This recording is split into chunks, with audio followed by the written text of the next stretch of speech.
guys. I know it's gonna take a few minutes for everybody to get here, so I'm back. I haven't been here, I think 2 weeks now. I hope everybody's been having an amazing week so far.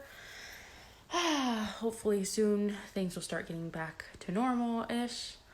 And today we're gonna have a special guest, and there she is, Miss Johanna. Okay, let's let her in. Let's see. I always have technical difficulties. So, yay! Ah, Hello, Johanna. How are you? I'm good. How are you, Carolina? Are you driving and filming at the same time? I am not. No, my husband is driving. Are you? Oh, I was about to say that's a pretty great talent. I mean, if you could do that, I can't do both at the same No, time. I drive at the same time. So definitely not video chat. Awesome. Well, it's so glad to see you. And so I'm so excited that we get to interview you today. I personally know you and I've met you, and I know you're like the biggest burst of energy, like, and just positive energy and like amazingness ever. So, can you just, for the people who don't know, talk a little bit about yourself, what it is that you do, and just kind of talk about, just your life and kind of how you're at where you're at right now. I guess that's how I could describe my questions. Yeah. So my name is Johanna, and I am the ministries director for Miami YFC. So that's just a fancy title to say my job is to go. We have about 22 different locations. So my job is to make sure everybody at those locations, whether it's a staff person or a volunteer, knows what they're doing and feels like they have the skills and the equipment and the support they need to minister to kids well. So that's what I do. And then how did I end up in that? So I'm not originally from Miami. I am from a small town in Illinois called Quincy. And it's a very rural town. So I tell people one end of my street was a cornfield and the other end of my street was a cattle farm. So if that gives you, yeah, not Miami at all. That's awesome. Yeah, it is. It was a great place to grow up. And when I was finishing up college, I thought I wanted to go into a career in publishing because I really love reading and writing and books and things like that. But instead, God just like had me come down to Miami instead. I'm not driving, Jess. Don't worry. And and so That's what I said. I ended up in Miami, and I joined up with Miami Youth for Christ with their Kicks program down in Homestead. And so I worked at I volunteered with that program for a couple of years, and then worked there for 5 years running the teen program. And that's when I became the ministries director, and I got to start going from Homestead all the way up to Opelika to his house, which was really great. So yeah. Oh my, that's awesome. So you never thought you were going to be doing any of this. Like, this is not what your intention was. It kind of just fell up on your lap. Isn't that crazy? So crazy. Yeah, I'm one of 4 daughters, and I thought I would never get married. I would have a job where I make a ton of money, and I would just be this cool auntie, and I would not live with anybody and all that. So, and I thought I'd never live in Florida or work with kids, and now I live in Florida. I work with kids, and I'm married. So it's pretty different from what I planned. But I tell kids all the time that I wouldn't change anything. That I'm really glad those changes happened. Yeah.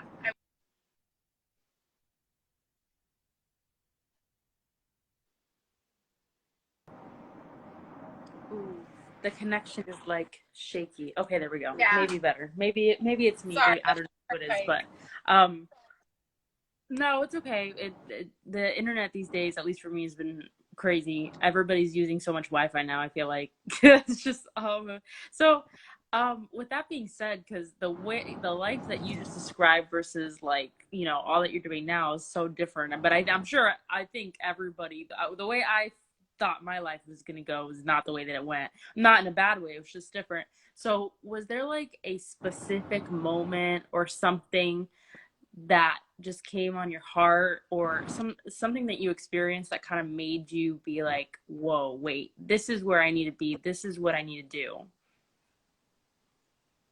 Yeah, so it was actually when I was 16, and I was part of a youth group. And normally, this my church's youth group, they would do a trip every summer to like some kind of service project. And the summer that I was 16, my youth pastor had left, and a new guy was coming in, so there wasn't enough time for him to like organize a trip. So I was that kind of kid that I was like, well, I'm just gonna figure it out because I like doing trips. I don't know if anybody else. I hated being home in the summer. I always wanted to like be traveling, and so I would look up every camp and apply for scholarships, anything, jobs, like anything I could do to get out of my house. So anyway, I ended up finding a trip that took me. I could have gone to the Dominican Republic, but it was you could go to the Dominican Republic, Philadelphia, or a camp, like you'd be. And I was gonna go to the Dominican Republic, but my cousins freaked me out talking about cockroaches, and I was so scared that I said I'm just gonna go to Philadelphia because that's next. Totally wussed out. But it was crazy because when I was in Philly, we put on like a little, they call it Vacation Bible School for this neighborhood. And again, I'm from like the country. So I'm in a city with like apartment buildings and high rises and all this. And nobody wanted to teach the Bible lesson every day. So I ended up doing it. They were like, you just teach it. And I was like, okay, fine. So I remember I was teaching the kids a Bible lesson, and it was the story of the prodigal son. So it's this story where there's a dad and he has two sons, and one of the sons is kind of like, screw you, dad, I'm leaving, I want my inheritance, I wish you were dead. So the dad gives it to him, and he runs out and he spends all the money and he loses it all. And then he finds himself, he's basically like he's working on a pig farm and like wants to eat the food, he's so hungry. And he realizes, you know what, I just gotta go home. Like, even if I work at my dad's house, it would be better than this. And so he goes, I'm telling the kids the story, like, so the son is walking home and he's practicing in his head what he's going to say to his dad, you know, I'm so sorry. And he looks up and he sees his dad is outside. And you know what that dad did? And now I'm from the Midwest. I'm from this tiny town where like everybody goes to church and all this. So I feel like everybody knows this story. And these kids were like, he cursed him out. He told him, go away. He told him, you can't come home. And I was shocked because I was like, wait a minute, you guys don't know this story? Like, you don't know that this is a story about, yeah, like, there's a God that loves you and doesn't care how terrible you are. He still loves you the same. And I remember that being a light bulb moment for me, that like, up until that point, I'd always thought that if I wanted to help people know God, I'd have to like go out of the country. I'd have to go to Africa or Asia. I'd have to go super far away. And that was the first time I realized, and I know for a lot of people this is obvious, but for me growing up in that small town, it was like, oh, there are kids in my own like backyard who don't know the goodness of God. And that was like that was just a really life-changing and really challenging moment for me. 16, that's crazy. That's Yeah. about the same time as me that kind of that light bulb kind of hit me. But that's but it's true. It's like you think people know, like, how do you not know? And it's like, wait, they didn't grow up knowing the stories or reading the Bible, so they're like, what do you mean, what happened? They're like, Yeah. I can imagine they're like, wait, miss. No, and after that, I had these realizations, like, so my dad grew up with a single mom. His dad walked out when he was actually born in Miami. He lived here till he was 11. It was crazy, but his dad walked out on them. Mom remarried a guy who was abusive. My dad like struggled with alcoholism and drug use, and when he was in his early 20s, he met Jesus, and that like changed everything. And then he didn't start having kids with my mom till he was older, like in his 30s. Okay. Yeah, not that that's old, but you know. Yeah. So all of that happened. What I mean is, all of that happened before any of us kids were on the scene, and I realized like my life should have been really different. Like if you describe my dad, right? If you describe where he's coming from, it's like, oh, that girl's gonna have a rough life. But because he met Jesus and had this life-changing experience, I grew up with a dad who was present and was around, and like even to the point where at one point my mom had a job where she would leave town every Sunday and come back every Thursday. My dad was a stay-at-home dad with us. So Wow. Yeah, so it's just also like crazy because I think sometimes we can think um, that we're so far away from tragedy or difficulty. Hmm. What I realize is like, no, my life could have looked just like everybody else's, but because other people made the decision to follow Jesus, that changed my trajectory, which is pretty amazing. Well, no, that's crazy. I mean, all this you're saying right now, I didn't know. So I'm like, what? And I think it's so crazy how we do that. We can look at somebody and they're like, man, they are awesome. They are just so positive and so happy and so great. But like you know, you grew up with a family like your dad that went through so many different things. And yeah, I mean, he was able to change that trajectory. God knows if he wouldn't have been able to make that choice and change everything, how different you would be and your sisters would be and all that stuff. So I think that's awesome because no, like I said, I think a lot of Yeah. people just look at the outer view of people and they're kind of like, oh well, of course they're this, but they probably grew up, half the story, grew up with a in a cornfield or stuff like that, but don't know all the other stuff that they're to it, like not in a bad way. Listen, I love the country. Don't get me wrong. I Oh grew yeah. up in the wrong state. I grew up in the wrong state. I should have been born in like South Carolina or something. So trust me, I love the country. I'm not hating. But so along with that, did you ever okay, so obviously your dad was very supportive of your path probably when you decided that this is what you wanted to do. Um, did you ever did anybody ever kind of look at you kind of like did you ever have any friends that were kind of like are you really doing this right now, like are you going like this extra mile right now? Yeah, so definitely. I think people can fall into one of two camps. So, right, so on one end, people will like my sister, and she loves me and she loves what I do, but she'll tease me. She'll be like, Johanna the missionary, and she teases me because I like did really well in school and was going to be the Yeah. girl. It's like, nope. Um, or I have people on the other end who I think will sometimes think that there's something like extra special, like, oh, you're like extra holy. And that's, I mean, I don't want to ask my husband, but he could tell you, like, that's not true.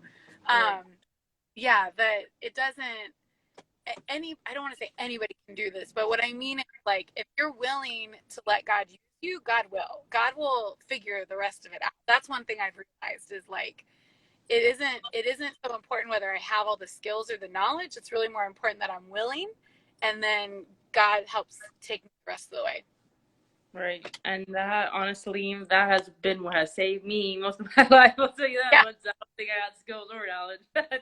I think we have a great God. I think he helps us a lot out.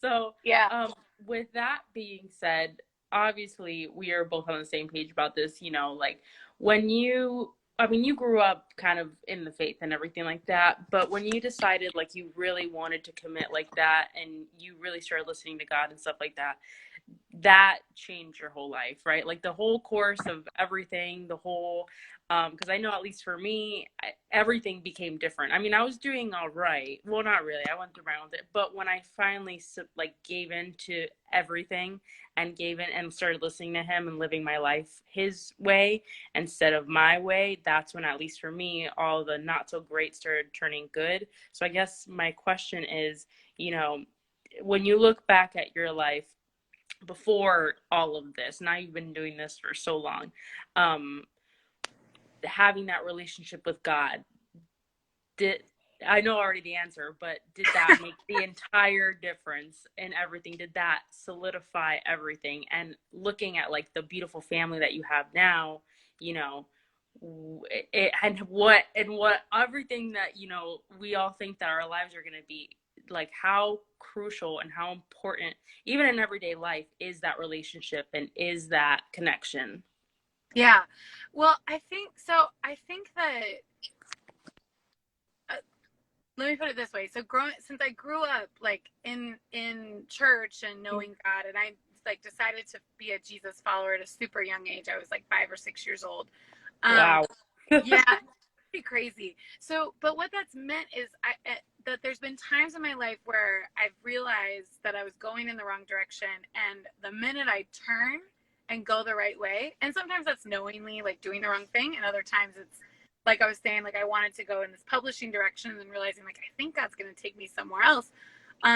God's never let me down, and it's always been, there's never been more than I can handle, and there's never been something that I look back and say, wow, God, you just really didn't show up. So like moving down here was kind of scary because I don't have any family down here. My dad grew up here, but when he and his mom and sisters moved, that was it. There's nobody down here.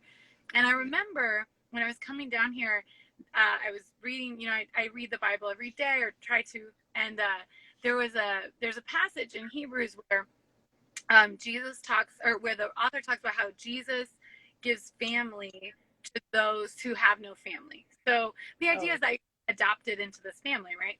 So I remember at the time just reading that and feeling like God was saying, like, this is a promise for you. You're going somewhere you have no family, but I'm telling you to go.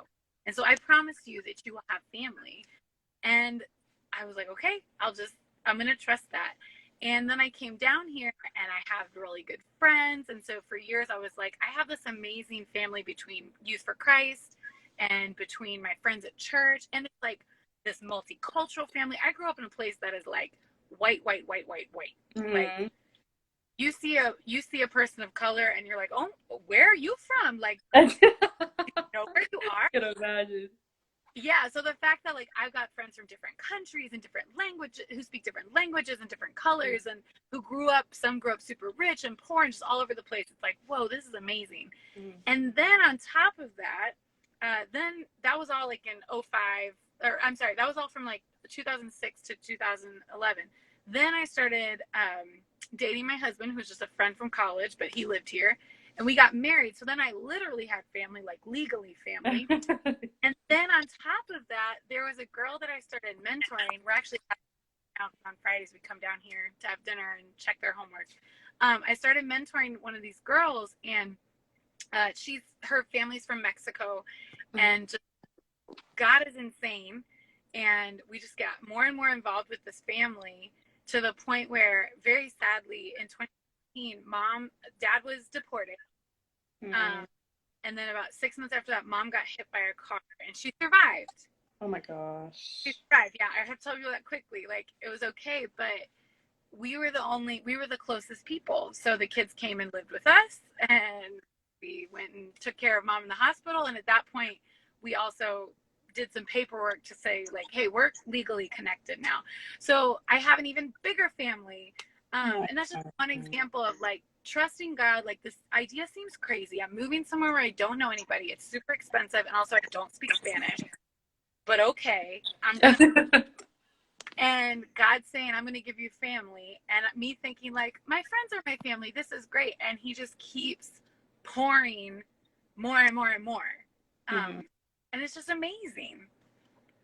That's awesome. That's a crazy story. That's insane. 6 months he's gone, and then that happens to the mom. That's insanity. It was awful.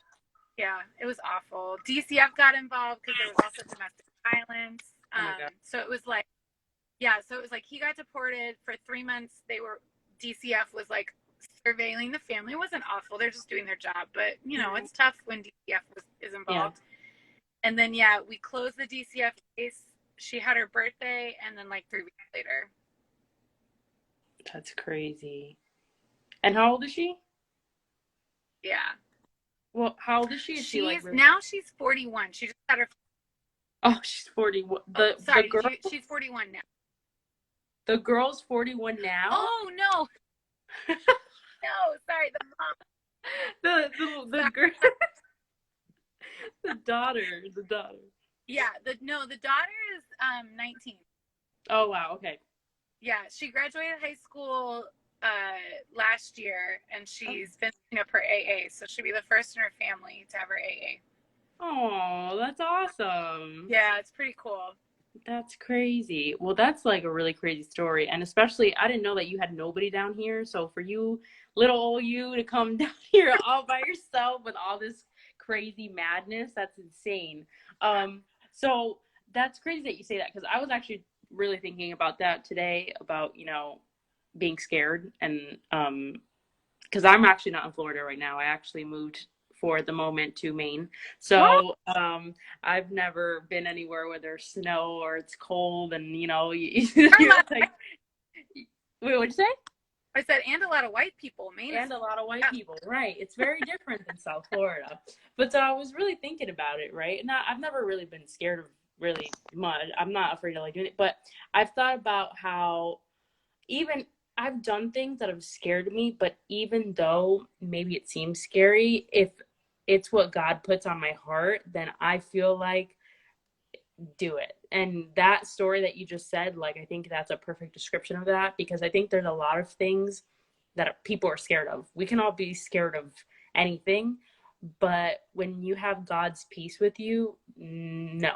Like, you go and do. I mean, that you went all by yourself from living in a place that was nothing like where you're at now. And you were able to, find this incredible family, build your own family. Um, and that's amazing. Like I think life can be really scary at some points for so many different reasons, but the fact that even though you're gonna make this crazy life change, he put it on your heart and you're like, all right, this is kind of how it is for me, how I feel. I'm like, really, you want me to do this? Okay, all right, we're doing it. If you say so, let's do it. Yeah. But that's so crazy. And all that, and you now imagine you're a director now. I mean, like, who would have ever thought you're supposed to be a publisher? Yeah. Yeah, and I don't regret that at all. Like, I want to say that too, that God has, what's also cool is like God doesn't waste things. So I was super into, like, growing up, my family's very musical, so we did a lot of music stuff, and then I did a lot of theater, and then in college I obviously did a lot of writing.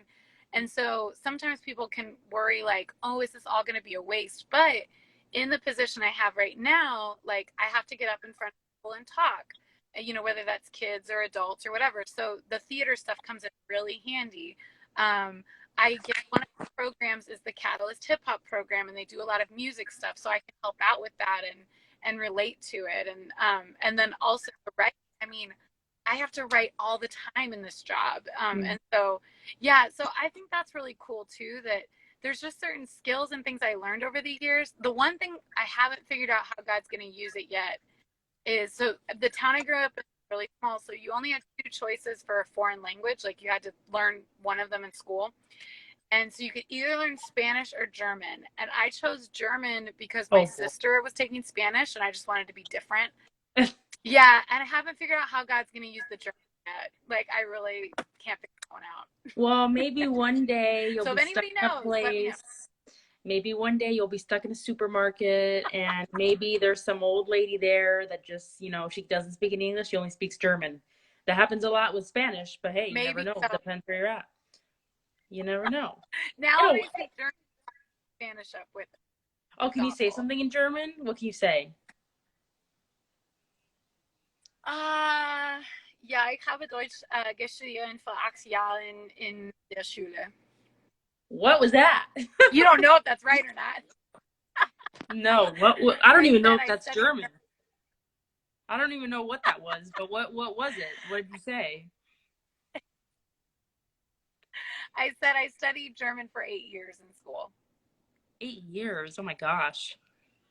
That's crazy. That's really cool, man. I mean, I speak Spanish, but like Yeah. a lot of people speak Spanish, you know what I'm saying? So that's I don't even know. I couldn't if you would have told me you were speaking like I don't even know what else I would have been like, okay, yeah, I heard that one time. Oh Well, my yeah. Are gosh. you Spanish? Well, I was born in Miami, so my family is from Cuba, so I grew up speaking Spanish. I spoke Spanish and read, write everything first, and then English came second just because we had to. But I speak Spanish. I mean, Spanish, everybody speaks Spanish in South Florida. Up here, I'm a little kind of like an alien. Which is Yeah. kind of interesting. I'm like the darkest person up here, and I'm the only one that like speaks a foreign language. They all kind of look at me like, is she? Let me stop talking. Where is she from? No, it's really, no, I feel the opposite way down here. And I think I tell my white friends, I'm like, you need to come to South Florida because you need to understand how people of color have felt where we live for years. Like, Yeah. because I'm that way in South Florida. Like, I walk into, especially when I'm down in West Homestead, right? Like, Yeah. I walk into a room straight Haitian, Mexican, Guatemalan, and they're like, "Who are you? This tall white lady?" Like, yeah, You're so funny, Johanna. Oh my gosh. But it's no, it is true. It's crazy. That's how I feel here. They're like, I don't know what she is. I don't know. We don't know yet. We can't, like, is she Arabic? Is she Spanish? I don't know. But she's not white. It's funny. I laugh. I think it's funny. I don't know. I crack up. But it could go either way. But yeah, but thank you so much. You're driving and you were able to do this interview. Well, you're not driving, but your husband was driving. I yeah. But thank you so much for talking to us today. I think that your story was really cool, and I think it's so crazy how you literally left like the middle of nowhere to come to crazy Miami, and you built this life, and now what you were going to do versus like what you're doing now, which what you're doing is incredible, and you're an awesome person. Like I said when we first started, like your energy is like next level. Like you're just a genuinely loving, energetic, happy person, and it's very rare to meet someone that just when you walk in the room, people are like, and you're like one of those people, you walk in the room and people are like, oh my gosh, she's here. So I know that's how I felt when I met you. I was like, oh my gosh, she's just got like the best energy ever. So thank you so much for interviewing with us today. And I Girl, I'm hope that you, glad I could. what were you Oh, saying? I'm sorry. sorry. No, I just wanted to say I love the one crew. I love coming to be with you guys. I'm so sad. Like right now, I could have seen you guys 2 or 3 times. I know. Because of COVID, I can't. So, love you guys so much. We love you too. Thank you so much. I hope you have a good. Do I speak English? I'm starting to speak German. Sorry, it's like coming out of me. I'm kidding. I don't even know what that was. That was like a foreign language that I haven't discovered yet. Well, thank you so much for being here. Bye, Johanna. Bye, everybody. Have a great day. You too. Bye bye.